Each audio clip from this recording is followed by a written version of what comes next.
మెహరు ప్రేమికుల యాత్ర, మెహరు ప్రేమికుల యాత్ర, మెహరు ప్రేమికుల యాత్ర, మెహరు ప్రేమికుల యాత్ర. హమీర్పూర్ పరిసర గ్రామాలను ఆహ్లాదకరముగా కనువిందుగా, హమీర్పూర్ పరిసర గ్రామాలను ఆహ్లాదకరముగా కనువిందుగా ఆస్వాదించుచు మెహరు ప్రేమను అందరము ఆనందకరముగా, ఆస్వాదించుచు మెహరు ప్రేమను అందరము ఆనందకరముగా. మెహరు ప్రేమికుల యాత్ర, మెహరు ప్రేమికుల యాత్ర, మెహరు ప్రేమికుల యాత్ర, మెహరు ప్రేమికుల యాత్ర. अवतार मेहर बाबा की जय। ये गाना है तेलुगु और हिंदी मिक्स होके है, मिक्सड गाना। अवतार मेहर बाबा की जय। అందమైన రూపమది, అంతులేని ప్రేమనిది. ओ बाबा सलाम वालेकुम, ओ मेहर बाबा वालेकुम सलाम वालेकुम, ओ मेहर बाबा वालेकुम सलाम वालेकुम. అందమైన రూపమది, అందమైన రూపమది, అంతులేని రూపమది. ఓ బాబా సలాం వాలేకుం, ఓ మెహర్ బాబా వాలేకుం సలాం వాలేకుం, ఓ మెహర్ బాబా వాలేకుం సలాం వాలేకుం, ఓ మెహర్ బాబా వాలేకుం సలాం వాలేకుం. శరియాతి శరీర్ బాను ముద్దుల తనయా, శరియాతి శరీర్ బాను ముద్దుల తనయా. పుడమిని పూనా నగరిని వెలసితివయ్యా, పుడమిని పూనా నగరిని వెలసితివయ్యా. బాబా జాను ముద్దుతోని మార్పులు చెంది, బాబా జాను ముద్దుతోని మార్పులు చెంది, బాబా జాను ముద్దుతోని మార్పులు చెంది, బాబా జాను ముద్దుతోని మార్పులు చెంది. ఉపాసని మహారాజే అవతారణగా, ఉపాసని మహారాజే అవతారణగా. బాబా ఓ బాబా సలాం వాలేకుం, ఓ మెహర్ బాబా వాలేకుం, ఓ మెహర్ బాబా వాలేకుం సలాం వాలేకుం, ఓ మెహర్ బాబా వాలేకుం సలాం వాలేకుం.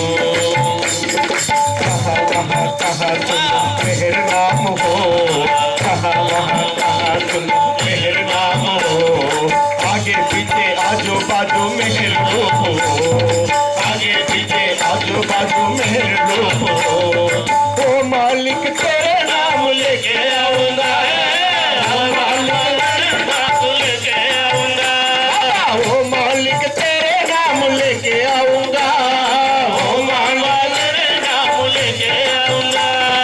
ओ बाबा तेरे नाम लेके मरूंगा, ओ बाबा तेरे नाम लेके मरूंगा. बाबा ओ बाबा सलाम वालेकुम, ओ मेहर बाबा वालेकुम सलाम वालेकुम, ओ मेहर बाबा वालेकुम सलाम वालेकुम, ओ मेहर बाबा वालेकुम सलाम वालेकुम. యజ్ఞయాగతువు లేని పని అంటివా, యజ్ఞయాగతువు లేని ఉపవాస దీక్షలన్నీ హృదయంటివా, ఉపవాస దీక్షలన్నీ హృదయంటివా. స్వచ్ఛమైన హృదయమే నాతో వెలంటివా, స్వచ్ఛమైన నాతో వెలంటివా. స్వచ్ఛమైన హృదయమే నాతో వెలంటివా, స్వచ్ఛమైన హృదయమే నాతో వెలంటివా. స్వచ్ఛమైన ప్రేమయే నా హృదయం అంటివా, స్వచ్ఛమైన హృదయమే నాతో వెలంటివా. నిజమైన ప్రేమే నాకు ఇష్టమంటివా, నిజమైన ప్రేమే నాకు ఇష్టమంటివా.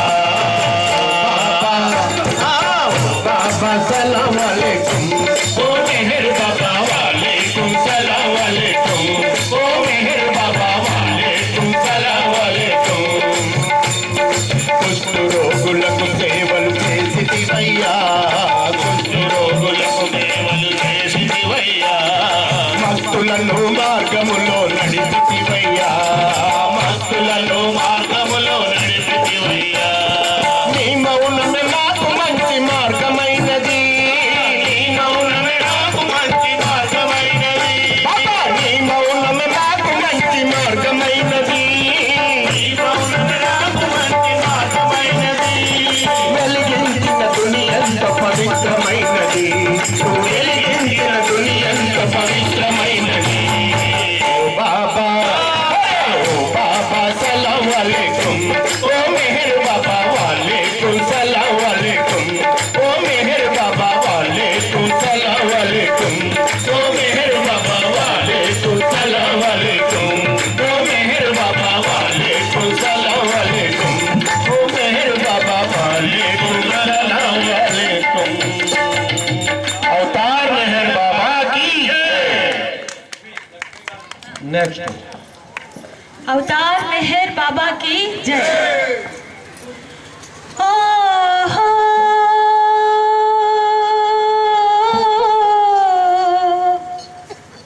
ओ हो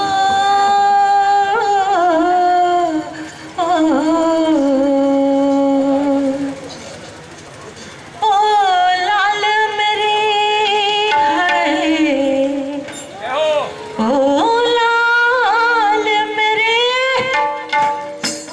भीख मुझे दो शीरीन माँ की प्यारी लालन भीख मुझे दो शीरीन माँ की प्यारी लालन भक्तों के प्राण तुम्ही हो महान तेरा जलवा दिखा दो मेरी तकदीर जगा दो तेरे गुलशन खिला दो मुझ पे एहसान करा दो ओ लाल मेरी हो लाल मेरी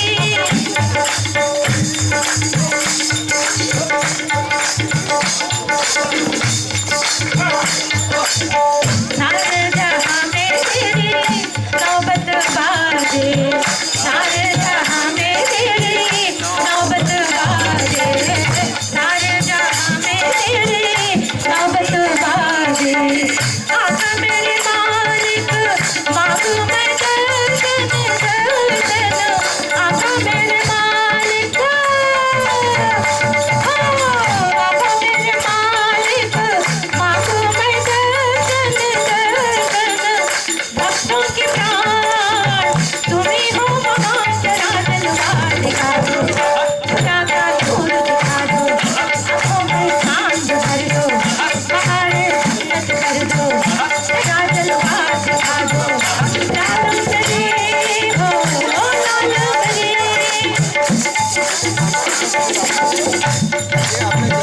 सोना चांदी ना मांगो तेरे खजाने सोना चांदी ना मांगो तेरे खजाने सोना चांदी ना मांगो तेरे खजाने चांद सा कृष्ण देखो वो मेरे भगवान भगवान चांद सा कृष्ण देखो चांद सा कृष्ण देखो वो मेरे भगवान भगवान भक्तों के प्राण तुम्ही हो महान तेरा जलवा दिखा दो खुदा का नूर दिखा दो आँखों में चांद भर दो पहाड़े जन्नत कर दो तेरा जलवा दिखा दो ओ लाल मेरी हो लाल मेरी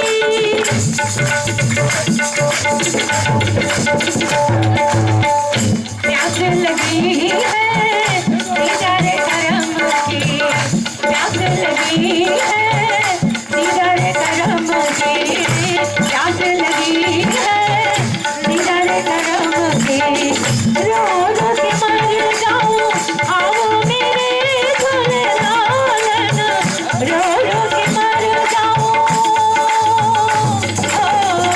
रो रो के मर जाऊं आओ मेरे झूले लालन भक्तों के प्राण तुम्ही हो महान तेरा जलवा दिखा दो खुदा का नूर दिखा दो आँखों में चांद भर दो पहाड़े जन्नत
मेहर बाबा की जय।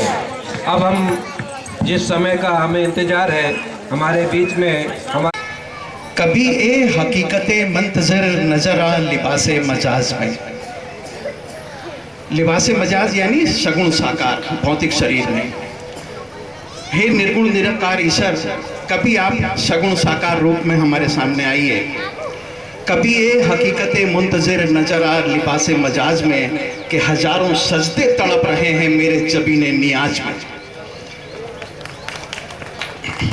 हम आज वर्ष 2022 को विदा कर रहे हैं।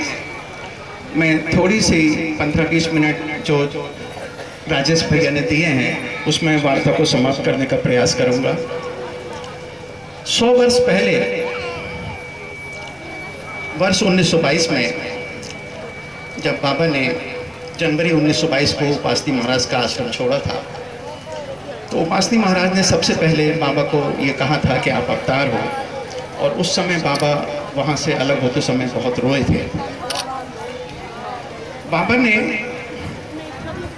जनवरी 1922 में पूना आने के बाद मैं 100 वर्ष पूर्व की कुछ घटनाओं का वर्णन करना चाह रहा हूँ। एक बहुत सुंदर बात है जो आपको सुनने में पहली बार शायद आप सुनेंगे। जब बाबा पूना आ गए और पूना से बाबा मई तक रहे, 21 मई रात को 10:30 बजे तक बाबा उस झोंपड़ी में रहे। 21 मई 1922 को रात को 10:30 बजे तक। उसके बाद 22 मई को प्रातः बाबा ने पूना पदयात्रा में पूना छोड़ दिया था। इसके पूर्व बाबा ने मार्च 1922 में एक स्टीम बोट से मांडवा की यात्रा की थी। वो जो यात्रा बाबा ने की थी उसमें एक बहुत महत्वपूर्ण बात बाबा ने कही थी। बाबा ने कहा कि ये जो मंडली है इसका मेरा बहुत पुराना संबंध है। पूना में जो लोग बाबा के साथ थे, बहुत सारे लोग थे, मुस्लिम थे, हिंदू थे, जोरोस्ट्रियंस थे। और सैटरडे और संडे को वीकेंड्स में फर्गुसन रोड की उस झोंपड़ी में बाबा के साथ भजन होते थे। बाबा ने कभी पूना में कोई ऐसा डिस्कोर्स या कुछ ऐसा उपदेश नहीं दिया जिससे ये प्रकट होता कि बाबा परमात्मा हैं।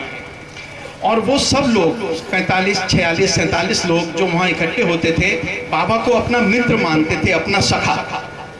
इस बात को ध्यान से समझिएगा, जब तक बाबा पूना में रहे और जो उनकी प्रारंभिक मंडली थी वो बाबा को सखा रूप में, अपने मित्र के रूप में प्रेम करती थी। और बाबा ने मार्च 1922 में मांडवा 20 की स्टीमर यात्रा में ये कहा था कि तुम लोगों से, मंडली से जो मेरा संबंध है, बहुत सुंदर उदाहरण दिया था, ये मेरा शाश्वत संबंध है, मैं तुमको अपने साथ लेके आता हूँ जैसा हजरत बाबा जान के साथ मेरा संबंध है। ये बात बाबा ने मार्च 1922 में कही थी। और मंडली का पूरा व्यवहार बाबा के साथ मित्रवत था। लेकिन इसके बाद बाबा की जीवन लीलाओं में एक बहुत महत्वपूर्ण घटना हुई और बाबा ने पूना से 22 मई को प्रस्थान किया और बाबा दादर में आए। हालांकि बाबा 30 मई को आ गए थे, लेकिन वो जो दादर में मंजिले मीम थी जहां बाबा ने प्रवास किया, वहां पर एग्रीमेंट होने में समय लगा और 7 जून 1922 को बाबा ने उस मंजिले मीम को ऑक्युपाई किया था। मंजिले मीम का वहां पर बाबा ने अनुशासन, आज्ञा पालन और प्रेम, समर्पण, ये सब मंडली को सिखाया। और उस 10 माह के मंडली के साथ के सहवास में सब लोगों को ये समझ में आ गया था कि सद्गुरु, अवतार या मास्टर क्या होता है। एक बहुत सुंदर बात है, उसको ध्यान से समझिएगा। मंजिले मीम का तात्पर्य कई पुस्तकों में प्रकट हुआ है और आप भी जानते हैं, जिसमें सबसे महत्वपूर्ण बात एक ये थी कि एक हैदराबाद से एक मुस्लिम व्यक्ति आया था और उस मुस्लिम व्यक्ति को अपने मित्र को ढूंढना था। वो मित्र उसको बम्बई में नहीं मिला। ये 1922 के परिप्रेक्ष्य में आप इस दृष्टांत को लीजिएगा। और वो ढूंढ, जब ना इतने व्यवहार होता था, ना मोबाइल थे, ना संबंध थे, उस मुस्लिम व्यक्ति ने मंजिले मीम के सामने एक मस्जिद में शरण ली और मस्जिद में जब वो बैठता था ध्यान के लिए तो उसको सामने मंजिले मीम में प्रकाश दिखाई देता था। ये बातें आपने सब ने सुनी होंगी। लेकिन एक दिन आदि के ईरानी ने बाबा से पूछा कि मंजिले मीम का तात्पर्य क्या है, मीम शब्द का तात्पर्य क्या है। और बाबा ने जो बताया वो अद्भुत था। पर्शियन लैंग्वेज में जो गणित के विद्यार्थी हैं वो इस बात को समझ जाएंगे। एक व्रत होता है, सर्किल जो है, सर्किल को बाबा ने बताया सर्किल एक गॉड का रिप्रेजेंटेशन है, उसके अंदर व्रत के अंदर सब कुछ समाहित है। और टेंजेंट ऑन ए सर्किल, यदि हम व्रत को एक स्पर्श रेखा खींचें तो मंजिले मीम में, वो मीम शब्द का पर्शियन में ट्रांसलेशन होता है टेंजेंट ऑफ ए सर्किल। और बाबा ने ये बात आदि की रानी को समझाई कि ये जो स्पर्श रेखा है, जो टेंजेंट ऑफ ए सर्किल है, जो मीम है, इसका तात्पर्य है अवतार।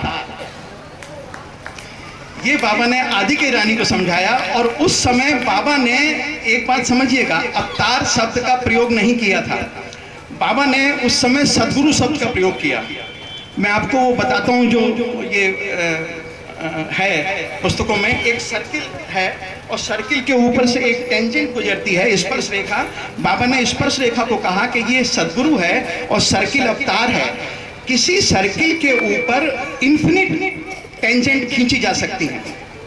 अवतार हमेशा ईश्वर के साथ एक रहता है, अवतार वही है जो ईश्वर है, ऐसा बाबा ने मीम शब्द का तात्पर्य समझाया मंजिले मीम में।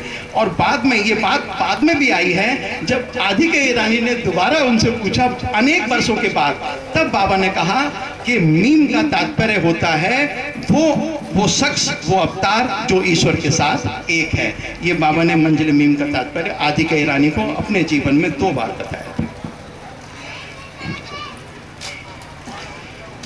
मंजिले मीम में बाबा जब रहते थे, आप लोगों ने सबने पढ़ा होगा, बहुत सी ऐसे बातें होती थीं जिसमें अनुशासन के बीच में बाबा उपदेश देते थे। एक बार बाबा ने डॉक्टर गनी को कहा कि तुम अपने काम में मन लगाया करो। गनी ने पूछा, बाबा मन लगाने का क्या तात्पर्य होता है? तब बाबा ने कहा, मन जब हम किसी चीज में विस्मृत कर दें, भूल जाएं, तो वो मन समाप्त होने की ओर चेष्टा करता है। बहुत सारी बातें ऐसी होती थी जब बाबा मंजिले मीम में अपने दैनिक क्रियाकलापों के बीच अपने उपदेशों के माध्यम से मंडली को अपनी ओर खींचते थे और उन्हें आध्यात्मिकता का पाठ पढ़ाते थे। बाबा ने कहा, साधारण मनुष्य मन का गुलाम होता है, लेकिन संत जो होता है मन के ऊपर नियंत्रण रखता है। और मन की गुलामी से मन के नियंत्रण की ओर की जो हमारी यात्रा है, वो मनुष्य से सद्गुरु तक की यात्रा है। जिस दिन हम मन पर नियंत्रण रखना सीख जाएंगे, उस दिन हम मन के पार चले जाएंगे। बाबा ने एक बात और कही थी उस दिन, कि जो हमारा स्वभाव है, स्वभाव हमारा कभी नहीं बदलता, नेचर, प्रकृति। जैसे बाबा ने बहुत सुंदर उदाहरण दिया कि हमारा स्वभाव है देखना, अच्छा बुरा सब हम देखते हैं, लेकिन एक सद्गुरु ईश्वर को देखता है। देखने का स्वभाव बना रहा, लेकिन दृश्य बदल गया। जिसको सारी दुनिया देख रही थी, उसको केवल परमात्मा दिखता रहा। ये स्वभाव बना रहा, लेकिन दृश्य बदल गया। 5 मिनट ठीक है। ये जब हम मंजिले मीम की बात करते हैं, 100 वर्ष पहले की बात करते हैं, तो एक बहुत महत्वपूर्ण घटना हुई थी जब बाबा मंजिले मीम में थे। और आज उस घटना को 100 वर्ष हो रहे हैं और हमें उसका स्मरण होना चाहिए। जब बाबा मंजिले मीम में रह रहे थे, तो उपासनी महाराज की एक जीवनी लिखी गई थी, जिसका उर्दू में लिखी गई थी, जिसका नाम दिया गया था गरीबों का मसीहा। उस सिलसिले ah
सबसे प्यारा।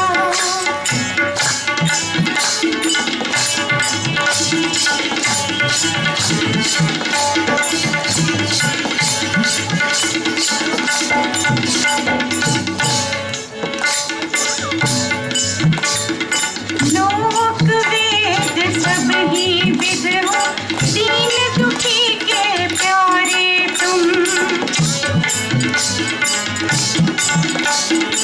लोक वेद सब ही विद हो, दीन दुखी के प्यारे तुम। जिनके और आधार नहीं है, तिनके और रखवारे तुम। तू ही जाननहारा मेरी, तू ही जाननहारा मेरी, जैसी करामात है शारदा। शारदो जो मेहर बाबा, शारदो जो मेहर बाबा, कौन बड़ी बात है, तू ही सबसे प्यारा।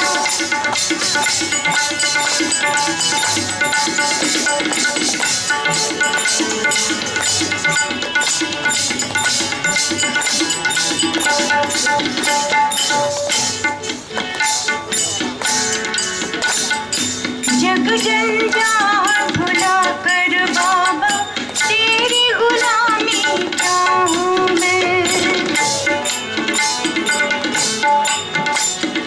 जग जंजाल भुला कर बाबा, तेरी गुलामी चाहूं मैं।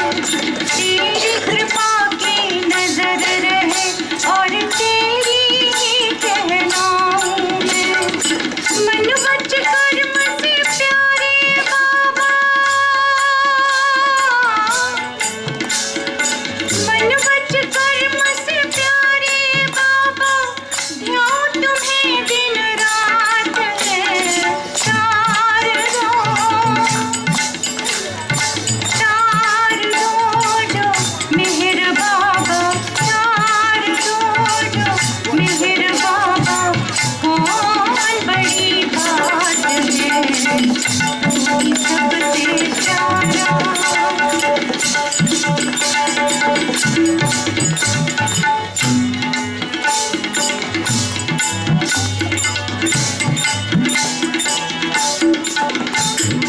तेरे रूप इंदु की खातिर, जातक सदृश पुकारूं मैं। तेरे सन्मुख मैं मयूर सी नाचूं तन मन हारूं मैं। तेरे पावन प्रेम अम्ब की, तेरे पावन प्रेम अम्ब की, मीन रहे मम गात है शारदो। शारदो जो मेहर बाबा, शारदो जो मेहर बाबा, कौन बड़ी बात है, तू ही सबसे प्यारा।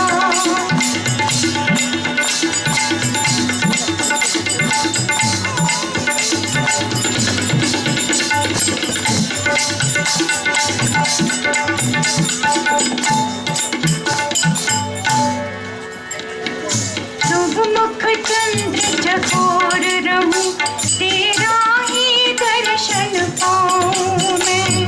शुभ पद पंकज की मधुकरी बन, निश दिन गुण गुण गाऊं मैं। विष्णु मेहर की चरण द्युति पर, विष्णु मेहर की चरण द्युति पर, पतंग सरस बल जात है शारदो। शारदो जो मेहर बाबा, शारदो जो मेहर बाबा, कौन बड़ी बात है, तू ही सबसे प्यारा। तू ही सबसे प्यारा, तू ही साथ है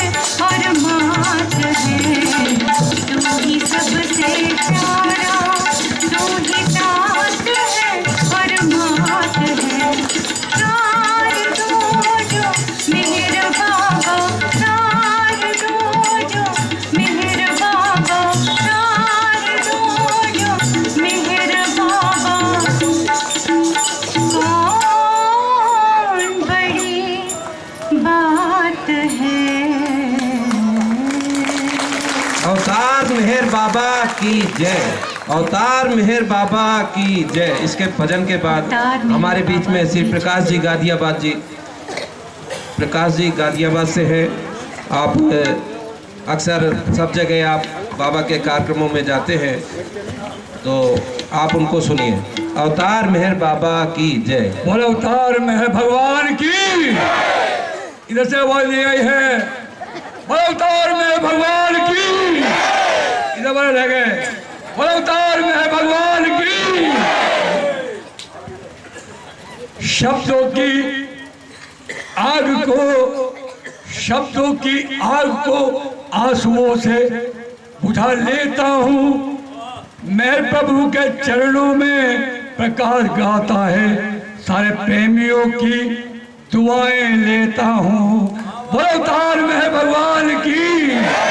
बाबा यहाँ आए और हम सबको बुलाए, सबने मिलकर बोले। और देखो पैन फूलों के हार मेरे बाबा आए हैं। देखो पैन फूलों के हार मेरे बाबा आए हैं, आए हैं बाबा आए हैं। बोलो और सारा झूम रहा संसार मेरे बाबा आए, सारा झूम रहा संसार मेरे बाबा आए। प्रेम से बोलो और सारे बोलो, मेरी माताएं बोले, मेरी बहना बोले, मेरे भैया बोले, भाई पहली सुनिया और पन्नी लगता, भाई जीवन गिरती और थोड़ी थोड़ी, भाई भल्लो गोली, भाई मोल हारी, भाई है पालन हारी, भाई है तारन हारी, भाई है अंतर्यामी, सारा झूम रहा संसार मेरे बाबा आए, सारा झूम रहा संसार मेरे बाबा। फूल गगन फिर फलता रहा है, फूल गगन फिर फलता रहा है, पृथ्वी पर रंग छा रहा है, पृथ्वी पर रंग छा रहा है। ओ रे खुशियों की पोशाक मेरे बाबा आए, ओ रे खुशियों की पोशाक मेरे बाबा आए। चलो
रामकृष्णैया जी जो हैदराबाद से आए हैं उनके ग्रुप को बुला रहे हैं।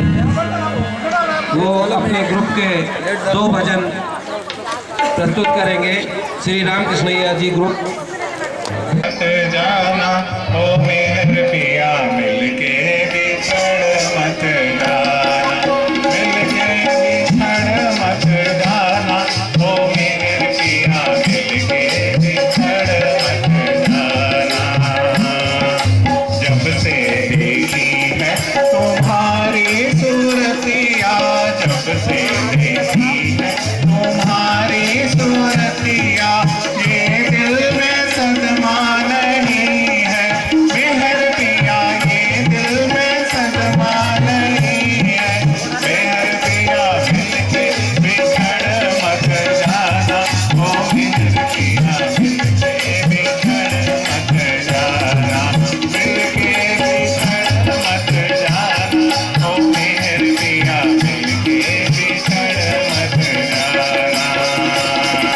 जालिम ने जकड़ा है बंधन में मुझको, जालिम ने जकड़ा है बंधन में मुझको, कैसे तुम्हारी गली आऊं मेहर पिया, कैसे तुम्हारी गली आऊं मेहर पिया, मिलके बिछड़ मत, ओ मेहर पिया मिलके बिछड़ मत जाना, मिलके बिछड़ मत जाना, ओ मेहर पिया मिलके बिछड़ मत जाना।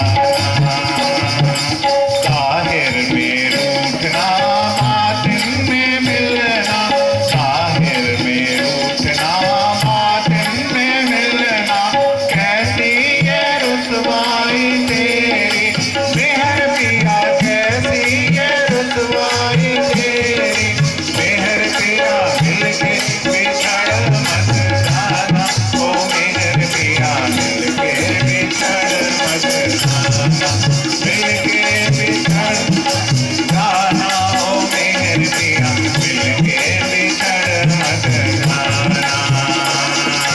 एक और बम्मन की बातें पुरानी, एक और बम्मन की बातें पुरानी, दुनिया को चक्कर में डाले मेहर पिया, दुनिया को चक्कर में डाले मेहर पिया, मिलके बिछड़ मत जाना, ओ मेहर पिया मिलके बिछड़ मत जाना, मिलके बिछड़ मत जाना, ओ मेहर पिया मिलके बिछड़ मत जाना।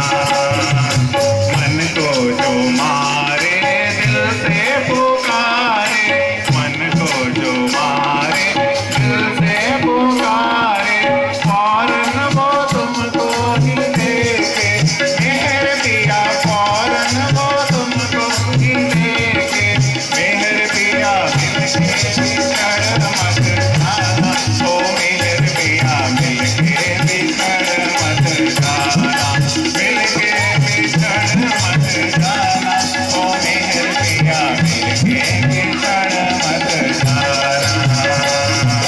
दुनिया के मजहब से ये गुल को नफरत, दुनिया के मजहब से ये गुल को नफरत, ये दिल तो तुमने ही जीता मेहर पिया, ये दिल तो तुमने ही जीता मेहर पिया, मिलके बिछड़ मत जाना, मेहर पिया मिलके बिछड़ मत जाना, मिलके बिछड़ मत जाना, ओ मेहर पिया मिलके बिछड़ मत जाना।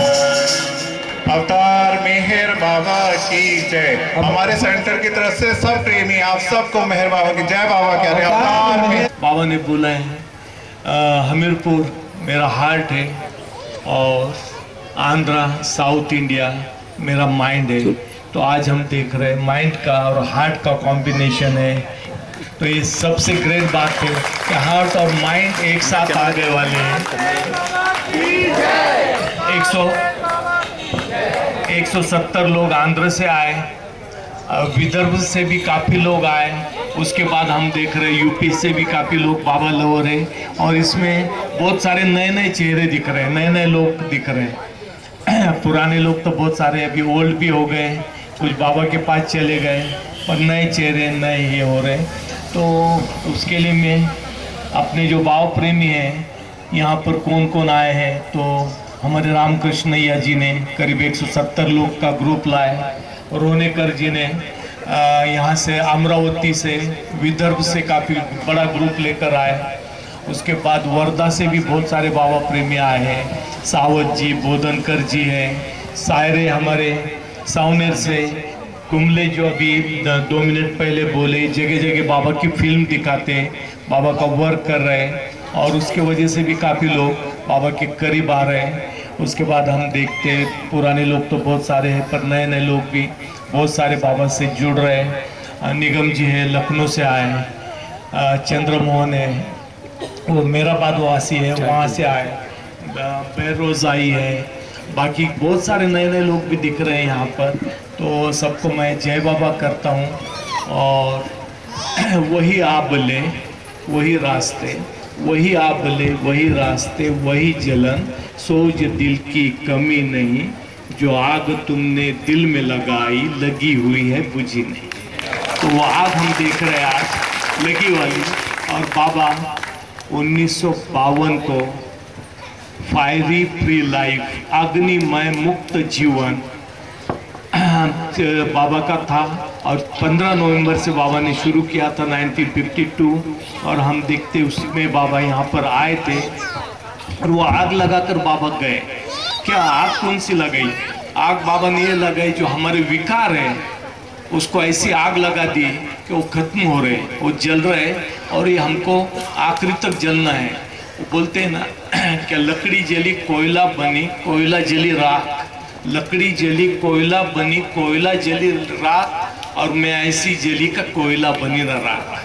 कोयला भी नहीं बनना है, राख भी नहीं बनना है, खत्म होना है, डिस्ट्रॉय होना है, उसको फना बोलते हैं। तो परमात्मा में एक रूप होना है, उसको फना बोलते हैं। हमारे प्रहलाद सिंह, उन्होंने बहुत अच्छा 1952 का बतलाया। उसके आगे का मैं 54 का कुछ घटना बतलाता हूँ। 52 का तो काफ़ी उन्होंने बहुत सारी चीज़ें बतलाई। एक बतलाता हूँ, भाऊजी को जब बाबा ने 1955 में भेजा था, भाऊजी ने नहीं बोले थे। भाऊजी बोले मैं जाकर क्या करूँगा वहाँ पर, तो बाबा ने इन्होंने बतलाया प्रहलाद सिंह ने, उसके मुताबिक बाबा बोले कि तू बिस्तर वगैरह बांध कर चला जा। तो बाबा ने भाऊजी को वचन दिया था कि तू उसकी नींव नहीं रखेगा, नवरंगा की नींव तू नहीं रखेगा, मैं खुद आऊँगा और मैं खुद रखूँगा, तू सिर्फ निमित्त मात्र है, तेरे को मैं भेज रहा है प्रतिनिधि करके। तो भाऊजी यहाँ पर जब आए, फूल वगैरह यहाँ पर डाले थे, जहाँ पर नींव रखनी थी, तो रोड के ऊपर फूल बिछाए थे। और भाऊजी जब एक कदम रखने वाले थे तो भाऊजी डर गए कि बाबा के लिए फूल रखे वाले, मैं इसके ऊपर से कैसे चलूँ। तो भाऊजी को वो अनुभव हुआ कि भाऊजी का शरीर गायब हो गया था, और भाऊजी को वहाँ बाबा दिखे, सिर्फ बाबा दिखे, बाकी कुछ भी नहीं दिखाई दिया उनको।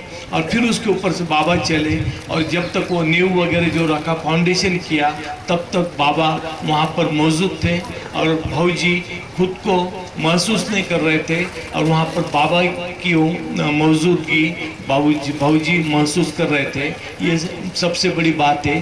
तो ये जो फाउंडेशन किया है उसका अवतार मेहर बाबा खुद आए थे और उन्होंने किया वाला है। 61 में हम देखते हैं आदि की रानी को और शांता देवी गायकवाड़ को, जो कार्विंग किया था, मूर्ति बनाई थी संगमरमर की, तो उसका उद्घाटन करने के लिए आदि की रानी आए। खान साहब सरोज को उसके आगे बाबा ने भेजा, उनकी मिसेस वीलूबाई, और वो जाने के बाद, रिटर्न होने के बाद जब वो अहमदनगर गए, तो वीलू जो थी, वीलू ईरानी, वो बाबा को फॉलो नहीं करती थी, बाबा को मानती नहीं थी। पर जब यहाँ पर आने के बाद उन्होंने यहाँ के लोगों का प्रेम देखा, तो वो बाबा प्रेमी पक्की बन गई।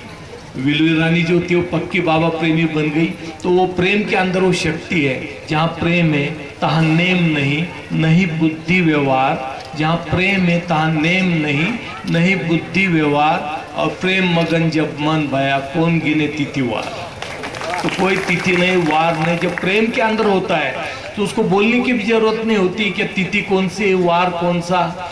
बुद्धि का भी वहाँ पर यूज नहीं, किसी चीज का यूज नहीं। जब प्रेम तैयार हो जाता है तो एक जिंदगी अलग हो जाती है और जिंदगी का जो मकसद है वो मिल जाता है। मैं 1954 के कुछ घटना, कुछ इंसिडेंट आपको बतलाता हूँ।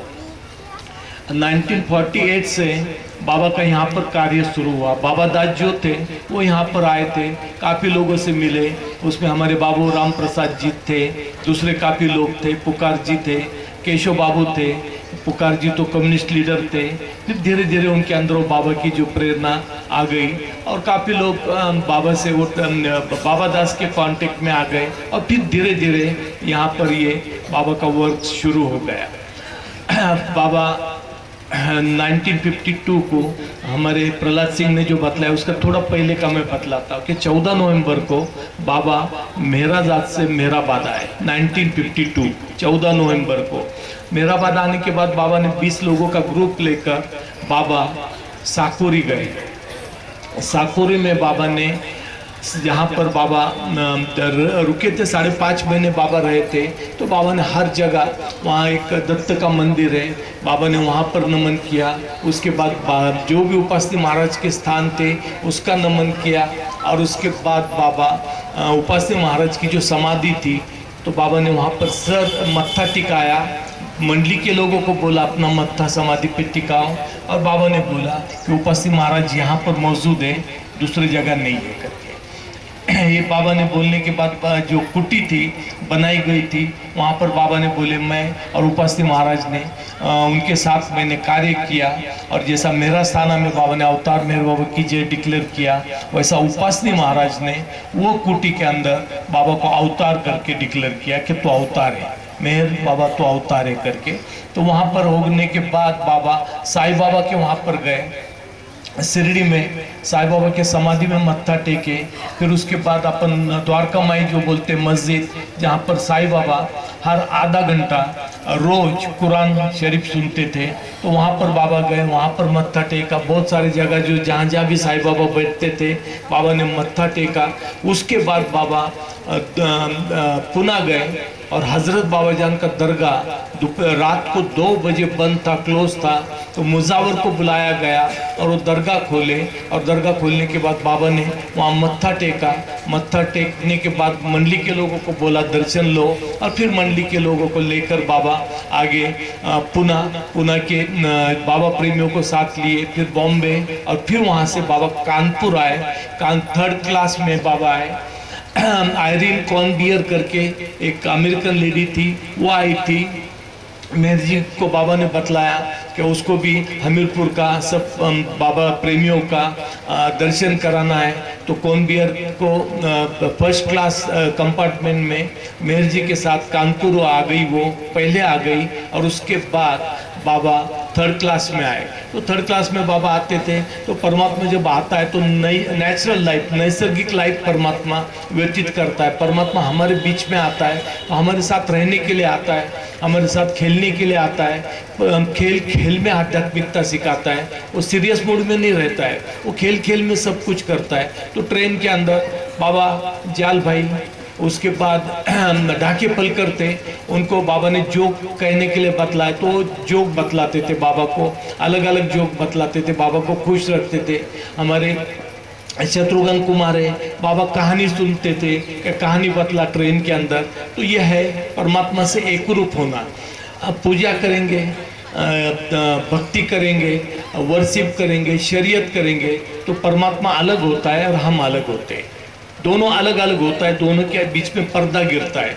पर जब प्रेम से परमात्मा साथ में आता है तो खेलता भी, साथ में खाता भी, हर चीज एक साथ करता है। तो परमात्मा ब्रह्मांड का नायक है, उसको यहाँ आने की जरूरत क्या है? जब आप और मैं वर्शिप कर रहे हैं, पूजा कर रहे हैं, भक्ति कर रहे हैं, शरीयत कर रहे हैं, पाबंदी है, सब नमाज पढ़ रहे, सब कुछ कर रहे हैं, उसको आने की जरूरत नहीं। काम तो बहुत अच्छी तरीके से हो रहा है, सब करोड़ों लोग सब काम कर रहे, तो उसको आने की जरूरत ही नहीं, और उसको सब पसंद नहीं है, इसलिए वो दुनिया में आता है और हमारे साथ रह के हमारी उंगली पकड़ के धीरे धीरे धीरे धीरे सत्य की तरफ लेकर जाता है। पर हम मानते नहीं, हमारे माइंड के मुताबिक हम चलते, हमारी बुद्धि के मुताबिक हम चलते, हम उसका सुनते नहीं है। तो कुछ मैं इंसिडेंट आपको बतलाता हूँ कि हम कैसे परमात्मा का सुनते नहीं। 1954 में जब बाबा 52 में आए थे, रात में आए थे बाबा, गया प्रसाद खरे, उनका लड़का था आदर्श, बहुत अच्छा बाबा का इंतज़ाम किया, बहुत प्रेम से किया, बाबा बहुत खुश हुए। उसके बाद 54 में जब बाबा आ गए तो बाबा ने बोले थे कि हमीरपुर में मैं जाऊंगा, यहाँ की जो ट्रिप करूंगा तो मेरे को फूलों के समान ले जाना, जैसा फूल को रखा जाता है वो ये नहीं होता है, कुंबलता नहीं, तो फूल के जैसा मेरे को रखना, मैं बहुत नाजुक हूँ, फूलों के जैसा हूँ। बार बार बाबा बोलते थे। बाबा जब रात में आए, रात में आने के बाद गया प्रसाद खरे और आदर्श, ये बाबा का इंतज़ाम किया उन्होंने, और एक ही धर्मशाला में बाबा को भी रखा और बाकी लोगों को भी जो गेस्ट थे उनको भी वही धर्मशाला में एक ही जगह रखा। एक पर्सन थे हमीरपुर के थे, वो बाबा के साइड में सोए थे और उनका पेट में दर्द हो रहा था, तो पूरी रात वो सो नहीं सके और उनके वजह से बाबा भी पूरी रात सो नहीं सके। ये 1954 की शर्नी है। तो बाबा सवेरे जब उठे तो बाबा ने सबको बुलाया और बाबा ने बोले कि तुमको मैंने बतलाया था कि मेरे को फूलों के जैसा रखना। गया प्रसाद खरे को भी बोले, आदर्श को भी बोले कि तूने नई जिंदगी के अंदर मेरी बहुत मदद किया, बहुत तुम लोगों ने मेरे को हेल्प किया, इसलिए मैं तेरे को अभी माफ़ करता हूँ। और तूने एक गलती किया, बहुत बड़ी गलती किया कि मेरा रहने का इंतज़ाम तूने ठीक से किया नहीं, और सब लोगों के साथ मेरे को जब सुलाया तो पूरी रात मेरे को भी नींद नहीं आई, क्योंकि तो शख्स का पेट दर्द हो रहा था। तो बाबा ने क्या किया, बाबा ने सबको खड़ा किया, जो रूम में थे सबको खड़ा किया, और बाबा ने बोले कि अभी ये मूर्ख लोग हैं, ये सब मूर्ख है, तो फूल नंबर 1, मूर्ख नंबर 1, मूर्ख नंबर 2, मूर्ख नंबर 3, मूर्ख नंबर 4, ऐसे 80 मूर्ख लोग निकले। फूल कितने 80 निकले। बाबूजी का नंबर फूल नंबर 9 था, मूर्ख नंबर 9।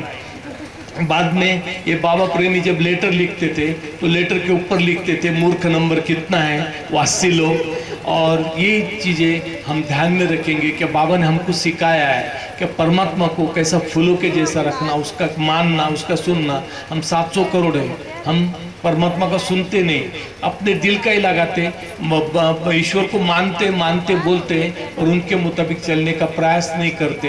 तो 700 करोड़ 80 के आगे हम सब मूर्खों के अंदर हमारा भी नंबर, सबका नंबर है क्या मूर्ख नंबर 81, 82, 83, 84, 700 करोड़ तक हम मूर्ख लोग हैं कि कभी बाबा का सुनते ही नहीं। बाबा बाबा तो कहते और बाबा के नज़दीक जाते, तो बाबा जब नज़दीक आते तो ये आग है तो फायरी फ्री लाइफ, अग्निमय मुक्त जीवन बाबा ने जब किया था तो बाबा ने वो आग लगा दी है, पूरी दुनिया में आग लगा दी। पहली आग हमीरपुर में जब आए तो वो आग हमीरपुर में लगाए, और आज हम देख रहे हैं कि हम उसके अंदर जल रहे हैं, उसके अंदर आग के अंदर हम एक होना है हमको, तभी हम परमात्मा के पास जा सकेंगे।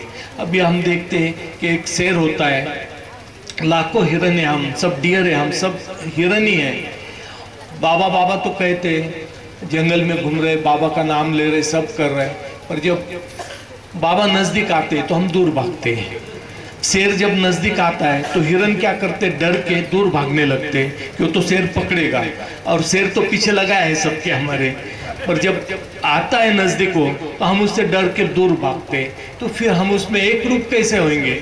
जब शेर नज़दीक आता है तो जब बाबा बोलते हैं कि उसका जॉ यानी उसका जो जबड़ा होता है उसके अंदर हमारा सर भी चला गया, तो बाबा को नहीं बोलना चाहिए कि बाबा मेरे को बचाओ, बाबा मेरे को बचाओ, उसको मर्द खुदा बोलते हैं। तो हमको वो मर्द खुदा बनना है, ऐसा मजबूत बनना है क्या पक्का कि वो नज़दीक भी आ गए और उन्होंने बोले क्या खाना है मुझे तो तैयार हो, हर वक्त हर मोमेंट हर क्षण हमको ये करना है, उनसे दूर भागना नहीं।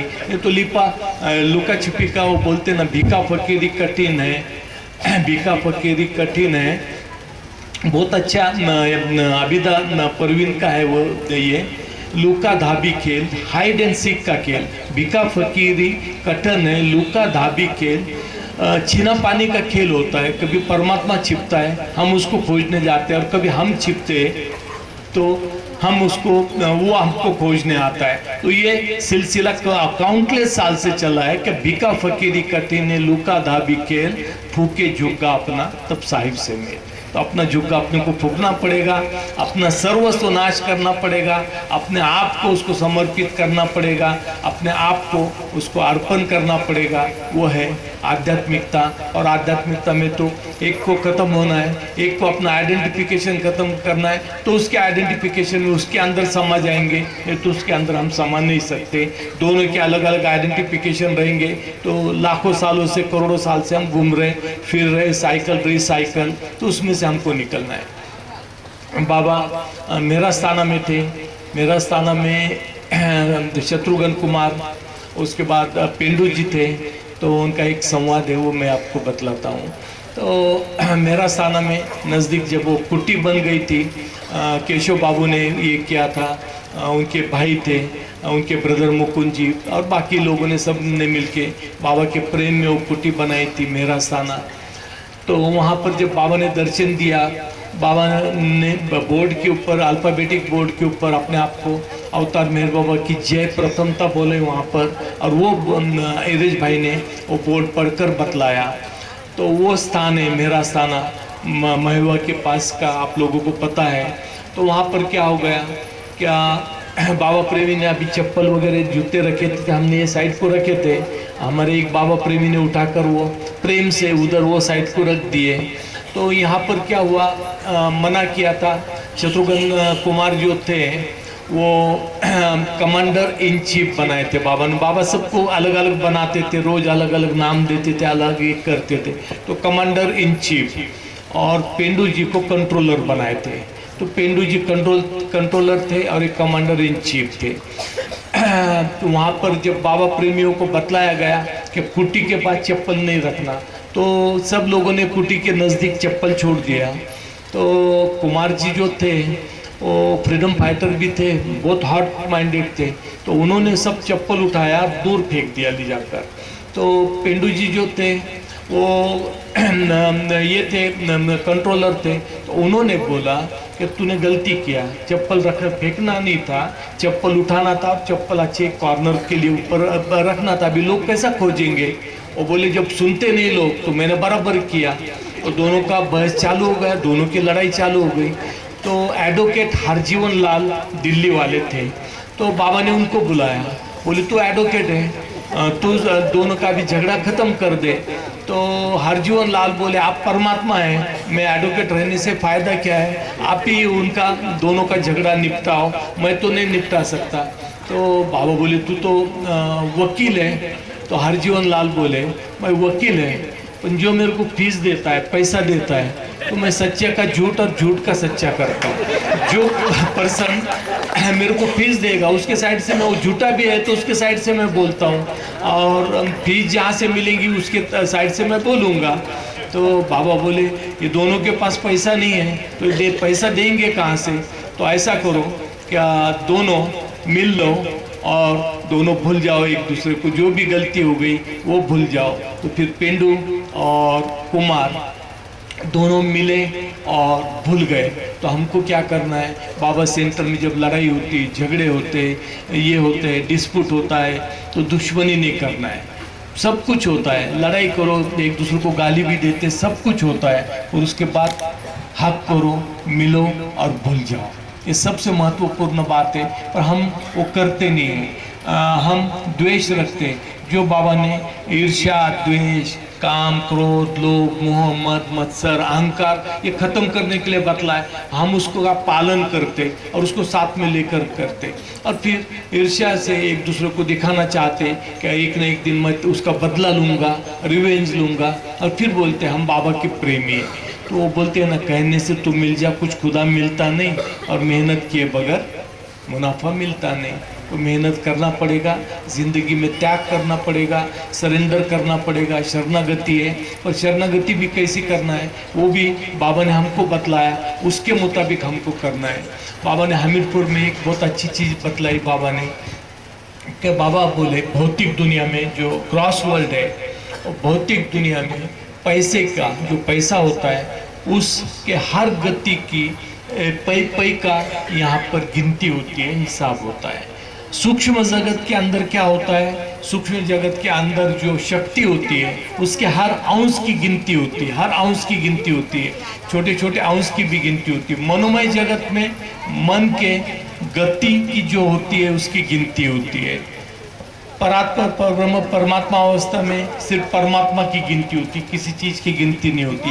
और जब अवतार आता है भौतिकता में, सदगुरु आता है, तो सब कुछ की कुछ नहीं करके गिनती होती है और कुछ नहीं की सब कुछ करके गिनती होती है। तो ये ध्यान में रखना, सब कुछ कुछ नहीं है और कुछ नहीं फिर सब कुछ बन जाता है। तो बाबा बोले जब अवतार और सदगुरु आते हैं भौतिकता के अंदर तो सब कुछ नहीं बनता है और कुछ नहीं सब कुछ बन जाता है। तो ये चीज़ें बाबा ने जब यहाँ पर दर्शन प्रोग्राम दिया तो मेरे को लगता है ईश्वरा के पास बहुत सारे जगह 52, 54 में दिया। तो वहाँ पर बाबा ने दर्शन दे रहे थे तो एक शख्स एक लड़के को लेकर आया। लड़का अंधा था, दोनों आँख से अंधा था, दिखने में बहुत सुंदर था। बाबा के नज़दीक आया, नज़दीक आने के बाद बाबा ने उससे मिले, दर्शन दिए, फिर उसको पकड़ के ले कर गए। आगे बाबा जो भी होगा गाड़ी के अंदर बाबा बैठे मंडली के साथ और एक रास्ते में गए। फिर बाबा नीचे उतर गए और नीचे बैठे पेड़ के नीचे और बाबा बोले कि आज मेरे से बहुत बड़ी गलती होती थी। गलती ऐसी होती थी कि वो लड़का बहुत सुंदर था, 12-13 साल का था, बहुत सुंदर लड़का था और मेरे को इच्छा हो गई कि उसको आग दे दूँ करके, पर मैंने रोक लिया अपने आप को और उसको मैंने आँख नहीं दिया। अगर उसको आग देता था तो उसका आध्यात्मिक जीवन के अंदर बर्बाद हो जाता था, आध्यात्मिक जीवन उसको मिलता नहीं था। तो ये सबसे बड़ी भूल मेरे से आज हो जाती थी और परमात्मा ने, यानी खुद ही परमात्मा है, परमात्मा ने मेरे को कंट्रोल कर लिया। तो एरज भाई हंसने लगे तो बाबा बोले तू क्यों हंसता? तो एरज भाई बोले बाबा जब वो लड़के को दर्शन दे रहे थे आप, तो मेरे माइंड के अंदर आया कि इतना सुंदर लड़का है। और बाबा जब जीसस क्राइस्ट थे तो बाबा ने कितने लोगों को आग दिया जीसस क्राइस्ट के स्वरूप में, तो बहुत डिसेबल को एबल किया, अंधे को आग दिया। तो ये लड़कियों को भी क्यों नहीं दे सकते? आग दे सकते, पर बाबा ने क्यों नहीं ये क्या देना चाहिए आग? तो मेरे माइंड के अंदर आया तो आपने उसका उत्तर मेरे को यहाँ झाड़ के नीचे बैठ कर दिया। तो यह है परमात्मा का कार्य। परमात्मा का हर चीज़ जो करता है, डिवाइन लॉ जो होता है, दैवी लॉ जो होता है, दैवी कायदा, जैसा भी दुनियादारी के अपने लॉ होते हैं उसमें गलती भी हो सकती है, ये भी हो सकता है, पर डिवाइन लॉ के अंदर गलती परमात्मा नहीं करता और कभी करता भी है उसके मूड के अंदर, उसके हुक्की के अंदर। तो जैसा हम एक दूसरे से कनेक्टेड है, आप रहेंगे, मैं रहूँगा, अपन अपने फैमिली से कनेक्टेड, फैमिली दूसरे से कनेक्टेड, ऐसा करते करते पूरे दुनिया से हम कनेक्टेड है। हर इंसान पूरे दुनिया से कनेक्टेड है। और जब परमात्मा एक भी उसमें चेंज करता है वो डिवाइन लॉ के अंदर, दैवी कायदे के अंदर, तो पूरे दुनिया में हलचल मच जाती है। इसलिए परमात्मा सब होने के बाद भी जो नेचुरल लाइफ रहता है, नैसर्गिक लाइफ रहता है, उसके मुताबिक चलता है और चलना सिखाता है। इसलिए कबीर भी बोलते हैं, कबीरा रेखा कर्म की मेट सके ना कोई, मेटन हारा समर्थ है लेकिन सोच के किया है काम। मेटन हारा समर्थ है, सब कुछ कर सकता है, और उसने हर चीज़ दैवी कायदा बनाया और वो कायदे के मुताबिक ही चलता है। हम बोलते हैं बाबा हमारे को ऐसा कर दो, वैसा कर दो, वैसा कर दो, कभी कभी वो कर भी देते हैं। जीसस क्राइस्ट ने भी जो चमत्कार किए तो वक्त था वहाँ पर उनको लोगों ने डिनाई किया था, नाकार दिया था, इसलिए जीसस क्राइस्ट ने चमत्कार किए। होकर परमात्मा कभी चमत्कार नहीं करता, परमात्मा नैसर्गिक रीति से ही काम करते हैं। जैसा बाबा ने बतलाया, कोई अल्कोहलिक होता है, दारू पीकर सो जाता है, रात को अल्कोहलिक होता है। एक आदमी बहुत मेहनत करके सो जाता है, दोनों सोते हैं रात को। सवेरे जब उठते हैं तो जो मेहनत करके उठता है वो जब फ्रेश रहता है, वो जब सवेरे उठता है तो अच्छी तरीके से काम कर सकता है, काम में मन लगता है, खुश रहता है पूरे दिन तक। पर जो अल्कोहलिक रहता है उसको भी नींद आती, इसको भी नींद आती, दोनों को नींद आती। पर जो अल्कोहलिक होता है वो सवेरे उठता है तो उसका सर दुखने लगता है, चक्कर आते, उसको काम करने की इच्छा नहीं रहती है, कमजोरी लगती है, उसको फुर्ती जो रहती है, स्फूर्ति नहीं रहती है।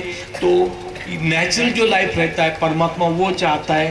परमात्मा ये चमत्कार, ये एक्सपीरियंस, ये अनुभव, ये चीज़ें हम परमात्मा को नीचे के लेवल पे लाते, बहुत नीचे के लेवल पे लाते, और फिर उसके चमत्कार बतला के उसको चमत्कारिक बाबा बतला देते, उसको मैजिशियन बतला देते कि जादूगर है, ये चमत्कार करता है। तो ये चीज़ें हमको नहीं करना चाहिए। हमको बाबा का एक्सपीरियंस भी नहीं चाहिए, बाबा के चमत्कार भी नहीं चाहिए। उनकी मर्जी के हम गुलाम हैं और उनके मर्जी के मुताबिक हम चलने का प्रयास करेंगे। और हम बहुत बार क्या करते हैं, अपनी मर्जी उनके ऊपर थोपते हैं और फिर बोलते हैं कि बाबा की मर्जी के मुताबिक हम चल रहे हैं। तो हम बाबा की मर्जी के मुताबिक नहीं चल रहे, हम हमारी मर्जी बाबा के ऊपर थोप रहे। हम अपने को उनका फॉलोअर बनना, उनका प्रेमी बनना, तो उनको हमारे भक्त बनाते। ये हमारे आदत हो जाती है, हैबिट है, हजारों लाखों करोड़ों साल की हैबिट है। तो ये हैबिट को, जो आदत है, उसको तोड़ना है। सबको तोड़ना है आदत को। आदत को तोड़ना कैसा, मैं आपको एक बतलाता हूँ। क्या केकोबाद थे, बाबा के पास ये करते थे, 1 लाख बार बाबा का नाम स्मरण करते थे, रोज 1 लाख बार। बाबा को एक बार कुछ काम था, वर्क था, आप लोग बैठो ना, आराम से बैठो। क्या होता है, तो वैसा जिंदगी भर घूमते रहते हम, और 2 घंटा 3 घंटा भी बैठने के लिए हमारे में ताकत नहीं रहती, हम भागना शुरू करते हैं। तो थोड़ा प्रेम से बैठो, बाबा के लिए अपन आए वाले हैं। मेहराबाद में भी जब हम आते हैं तो बाबा की समाधि पे ज़्यादा टाइम देना चाहिए। हम क्या करते, 2 दिन ट्रेन में आते, 3 दिन आते, और बाबा की समाधि पे 2 मिनट में दर्शन टिका है क्या बैठने की, जैसा शेर है खा लेगा तो भागने लगते और बाहर ढूंढते रहते, इसको उसको ढूंढते रहते, ये दोस्त मिल गया, वो मिल गया, और किसको ढूंढना है, बाबा को मिल गया, किसको खोजना है हमारे को, और किसके पीछे दौड़ना है। पर हम माइंड हमारा दुनिया के अंदर ही अभी तक लगा हुआ है करके हम भागते रहते, वो शेर से, परमात्मा से दूर दूर भागते रहते। तो थोड़ा अपने आप पे कंट्रोल करना है, अपने माइंड के ऊपर, अपने संस्कार के ऊपर कंट्रोल करना है। तो ये केकोबाद जी थे, 1 लाख बार बाबा का नाम स्मरण करते थे। बाबा ने उनको कुछ काम था तो बाबा ने उनको बुला लिया। बाबा ने उनको बुला लिया तो उन्होंने देखा वो माला थी हाथ में, और वो माला जप रहे थे। तो माला जप रहे थे तो उनको डर लगा कि बाबा देखेंगे तो बोलेंगे क्या कर रहा है तू, मैं काम बतला रहा। तो उन्होंने रुमाल बांध लिया और अंदर माला रखकर अंदर जप कर रहे थे। बाबा ने बुलाया तो उनका काम चालू था। बाबा ने बोले क्या हो गया तेरे हाथ को, बोले कुछ नहीं हुआ। बाबा बोले रुमाल निकाल, रुमाल निकाला तो अंदर देखा तो माला। बाबा बोले क्या कर रहे हैं, वो बोले बाबा मैं आपको पता है 1 लाख बार मैं आपका नाम लेता हूँ। बाबा बोले नाम लेता तो ठीक बात है, पर जब मैंने काम के लिए बुलाया तो मेरा काम महत्व का इम्पोर्टेंट है कि तेरा नाम लेना इम्पोर्टेंट है। जब परमात्मा बुलाता है तो हम अनुपस्थित रहते हैं, प्रेजेंट नहीं रहते, एब्सेंट रहते। हर टाइम यही होता है, जब परमात्मा हमारे नज़दीक आता है तो हम उसका सुनते भी नहीं। अपना जो विवेक है, अपनी जो हैबिट है, अपनी जो आदत है, वो हम कभी छोड़ते नहीं, उसके मुताबिक ही चलने का प्रयास करते। तो यहाँ पर वो बाबा बोले करता है ठीक है, जब काम नहीं रहेगा तेरे को मैं नहीं बुलाऊंगा, जब तू रूम में बैठ के नाम जब ठीक है, पर जब मैं बुलाऊंगा तो सब छोड़कर आना चाहिए। तो केकोबाद बोले ठीक है। फिर बाबा ने काम बतलाया। दूसरे दिन केकोबाद को फिर बुलाया बाबा ने, अर्जेंट काम था। आ गए केकोबाद जी। जब केकोबाद आ गए, बाबा बोले हाथ से शुरू किया उन्होंने, मेहर बाबा मेहर बाबा मेहर बाबा मेहर बाबा मेहर बाबा। ये माला नहीं थी, हाथ से शुरू किया उंगली के ऊपर। बाबा बोले अभी क्या करते हैं, तो वो बोले बाबा मेरी आदत हो गई, हैबिट है मेरी, ये मेरी आदत हो गई, आदत टूटती नहीं, मैं क्या करूं, हम भी सब आदत से मजबूर हैं। तो बाबा ने बोले दुनिया भर की जितनी भी आदत है, हैबिट है, सब गलत है, एक ही हैबिट लगा मेरी आज्ञा पालन करने की, और सबसे बड़ी आदत वही होना चाहिए कि बाबा की आज्ञा पालन करने का। और हमारी आदत क्या है, हजारों लाखों साल के संस्कार जमा करके लाए हमने, सर के ऊपर वो टोकरी लेकर चलते और जमा करते और जमा करते, वही काम करते। तो ये आदत पहले हमको तोड़ना पड़ेगा। बहुत सारी गलत आदत लगी है। जब साक्षात परमात्मा भी आता है तो हम अनुपस्थित रहते, हम अपसेंट रहते। क्यों रहते अपसेंट? क्यों? तो हमारी आदत, उससे हम मजबूर है। तो पहले ये आदत तोड़ना चाहिए। ऐसा एक दूसरा एग्जाम्पल है, अमीर करके थे, पोस्ट मास्टर थे नगर के, 1948 की बात है। और बाबा के पास वो आ गए दो दोस्त को लेकर आ गए। तो बाबा ने बोले कि नाम बतला इनका।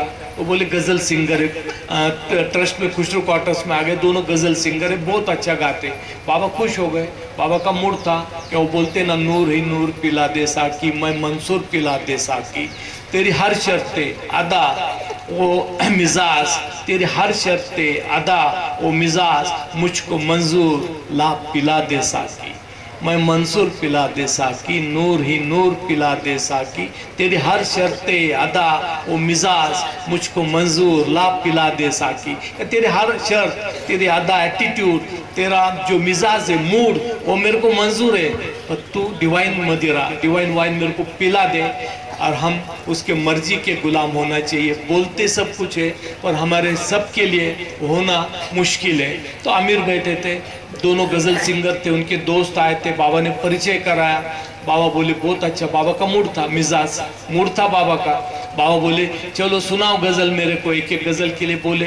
फिर बाबा ने उनको 5 मिनट बिठाए थे, पर बाबा बोले कि मैं तुम्हारे को 1 घंटे का वक्त देता हूँ और तुम गज़ल सुनाओ मेरे को। तो उतने में उनका नमाज का टाइम हो गया। तेरा दिल है संग आशना, तुझे क्या मिलेगा नमाज में। जब दिल ही प्योर हो गया संग मरमर के जैसा, तो नमाज करने से क्या फ़ायदा। पर वो बोले हमारा नमाज का टाइम हो गया बाबा, हम तीनों नमाज करके आते, मस्जिद में जाके 15 मिनट में आएंगे और फिर आपको 2 घंटा गज़ल सुनाएंगे। बाबा बोले बहुत अच्छी बात। गए, नमाज पढ़े, आ गए तीनों। बोले अभी हम आपको 2 घंटा गज़ल सुनाएंगे। बाबा बोले आ जाओ, मिलो और चले जाओ। बाबा का मूड ख़त्म हो गया था, उनका जो मिजाज था उसके मुताबिक हम चल नहीं सकते, वो ख़त्म हो गया था।